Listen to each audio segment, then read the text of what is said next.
Assalamualaikum warahmatullahi wabarakatuh. Selamat pagi. Perkenalkan, nama saya Nirina Siyeni dari kelas X Kimia Industri nomor absen 15. Kali ini saya akan menceritakan tentang sejarah kerajaan Hindu Buddha. Dan kerajaan yang saya ambil adalah kerajaan Sriwijaya. Alasan saya mengulas kerajaan ini, pertama, kisah kerajaan Sriwijaya sangat menarik. Yang terdapat ada seorang dari China yang bernama Aisting yang pernah katanya, dan itu fakta dikarenakan cerita yang saya ceritakan ini ada sebuah bukunya, yaitu buku Sejarah Indonesia kelas 10. Ini guys, bukunya yang ini. Saya berdasarkan ini ceritanya. Oke, tidak usah terlalu banyak basa-basi. Mari sekarang saya menceritakan. Sejak permulaan tarik Masehi, hubungan dagang antara India dengan Kepulauan Indonesia sudah ramai. Daerah pantai timur Sumatera menjadi jalur perdagangan yang ramai dikunjungi para pedagang. Kemudian muncul pusat-pusat perdagangan yang berkembang menjadi pusat kerajaan. Kerajaan-kerajaan kecil di pantai Sumatera bagian timur dibagi menjadi 3 kerajaan. Yang pertama ada kerajaan Melayu, yang kedua kerajaan Tulang Bawang, dan yang ketiga kerajaan Sriwijaya. Dari ketiga kerajaan itu, yang kemudian berkembang berhasil menjadi kerajaan adalah kerajaan Sriwijaya. Kerajaan Melayu juga sempat berkembang dengan pusatnya di Jambi. Pada tahun 692 Masehi, Sriwijaya mengadakan ekspansi ke daerah sekitar Melayu. Melayu dapat ditaklukkan dan berada di bawah kekuasaan Sriwijaya.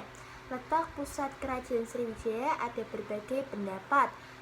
Ada yang berpendapat bahwa pusat kerajaan Sriwijaya ada di Palembang, ada yang berpendapat juga di Jambi, bahkan ada yang berpendapat di luar Indonesia.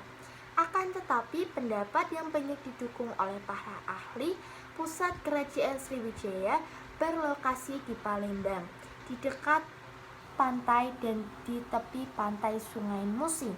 Ketika pusat kerajaan Sriwijaya di Palembang mulai menunjukkan kemunduran, Sriwijaya berpindah ke Jambi.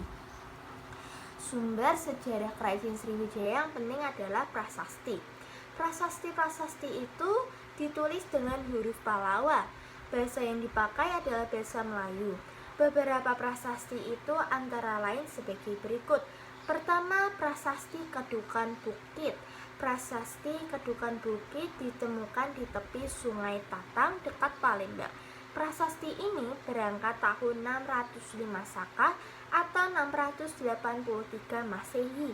Isinya antara lain menerangkan bahwa seseorang bernama Dampunta Hyang Srijayanasa mengadakan perjalanan suci atau yang disebut dengan Siddhatara. Dengan menggunakan perahu, ia berangkat dari Minangatawaman dengan membawa tentara 20.000 personel. Yang kedua, prasasti Talang Tuo. Prasasti Talang Tuo ditemukan di sebelah barat kota Palembang di daerah Talang Tuo. Prasasti ini berangkat tahun 606 Saka atau 684 Masehi. Isinya menyebutkan tentang pembangunan sebuah taman yang disebut Sri Kestra. Taman ini dibuat oleh Dampunta Hyang Srijayanasa. Yang ketiga, prasasti Telaga Batu. Prasasti Telaga Batu ditemukan di Palembang. Prasasti ini tidak berangkat tahun. Isinya terutama tentang kutukan-kutukan yang menakutkan bagi mereka yang berbuat kejahatan. Yang keempat, prasasti Kota Kapur. Prasasti Kota Kapur ditemukan di Pulau Bangka berangkat tahun 608 Saka atau 656 Masehi. Isinya terutama permintaan kepada para dewa untuk menjaga kedaulatan Sriwijaya dan menghukum setiap orang yang bermaksud jahat. Kelima, prasasti Karangbarahi. Prasasti Karangbarahi ditemukan di Jambi berangkat tahun 608 Saka atau 688 686 Masehi. Isinya sama dengan prasasti Kota Kapur. Selanjutnya saya akan membahas tentang perkembangan kerajaan Sriwijaya. Ada beberapa faktor yang mendorong perkembangan kerajaan Sriwijaya. Yang pertama, letak geografis dari kota Palembang. Palembang sebagai pusat pemerintahan terletak di tepi Sungai Musi. Di depan muara Sungai Musi terdapat pulau-pulau yang berfungsi sebagai pelindung pelabuhan di muara Sungai Musi. Keadaan seperti ini tepat untuk kegiatan pemerintahan dan pertahanan. Kondisi itu pula menjadikan Sriwijaya sebagai jalur perdagangan internasional dari India ke China atau sebaliknya.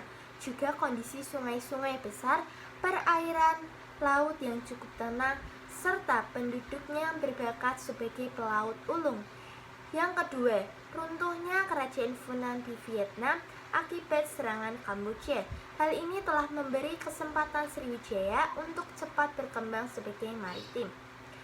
Selanjutnya saya akan membahas tentang perkembangan politik dan pemerintahan. Kerajaan Sriwijaya mulai berkembang pada abad ke-7. Pada awal perkembangannya,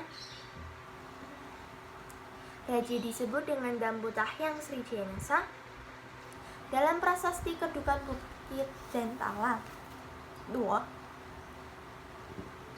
telah ditulis sebutan Dambu Tahyang pada abad ke-7. Dambu Tahyang Srijanasa melakukan usaha perluasan daerah. Daerah-daerah yang berhasil dikuasai antara lain sebagai berikut: A. Tulang Bawang, B. Daerah Kedah, C. Pulau Bangka, D. Daerah Jambi, D. Daerah Jambi, E. Tanah Genting Kra, F. Kerajaan Kalingga dan Mataram Kuno. Sriwijaya terus melakukan perluasan daerah sehingga Sriwijaya melakukan kerajaan yang besar. Untuk memperkuat pertahanannya, pada tahun 775 Masehi dibangunlah sebuah pangkalan di daerah Ligor. Waktu itu yang menjadi raja adalah Dharmasetra. Raja yang terkenal dari kerajaan Sriwijaya adalah Balaputra Dewa. Ia memerintah sekitar abad ke-9 Masehi.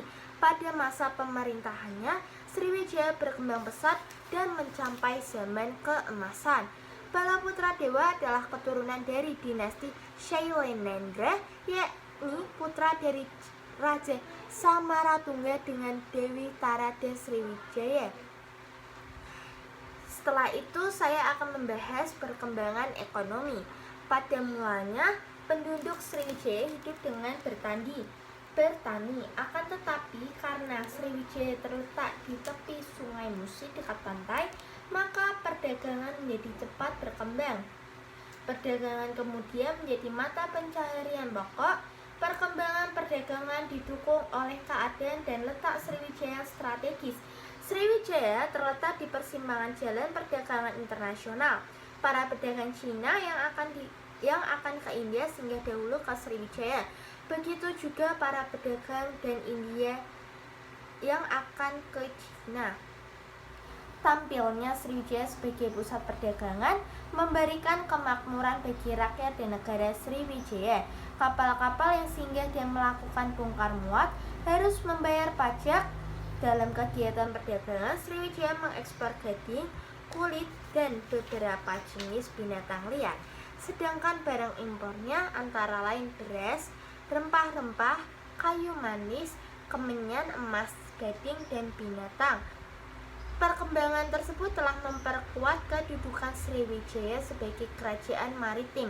Kerajaan maritim adalah kerajaan yang mengandalkan perekonomiannya dari kegiatan perdagangan dan hasil-hasil laut.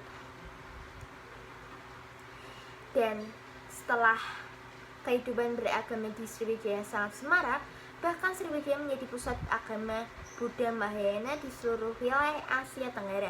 Diceritakan oleh Eysenck bahwa di Sriwijaya tinggal ribuan pendeta dan pelajar agama Buddha. Dalam kaitannya dengan perkembangan agama dan kebudayaan Buddha di Sriwijaya ditemukan beberapa peninggalan. Misalnya Candi Muara Takus yang ditemukan dekat Sungai Kampar di daerah Riau. Kemudian di daerah Bukit Sikungtang ditemukan arca Buddha. Pada tahun 1006, Sriwijaya juga telah membangun wihara sebagai tempat suci agama Buddha di Nagibatana. Bangunan lain yang sangat penting adalah Biaro Bahal yang ada di Padang Lawas, Tapanuli Selatan. Di tempat ini pula terdapat bangunan wihara. Kerajaan Sriwijaya akhirnya mengalami kemunduran karena keberadaan beberapa hal, antara lain yang pertama, keadaan sekitar Sriwijaya berubah tidak lagi dekat dengan pantai. Hal ini disebabkan oleh aliran Sungai Musi, Ogan, dan Komering banyak membawa lumpur. Akibatnya Sriwijaya tidak baik untuk perdagangan. Yang kedua, banyak daerah kekuasaan Sriwijaya melepaskan diri. Hal ini disebabkan terutama karena melemahnya Angkatan Laut Sriwijaya sehingga pengawasan semakin sulit. Yang ketiga, dari segi politik, beberapa kali Sriwijaya mendapat serangan dari kerajaan-kerajaan lain. Tahun 1017 Masehi, Sriwijaya mendapat serangan dari Raja Rajendra Chola dari Chola Mandala. Namun Sriwijaya masih dapat bertahan. Dan itulah sekitar tentang kerajaan Sriwijaya. Dari saya terima kasih dan cukup sekian. Wassalamualaikum warahmatullahi wabarakatuh.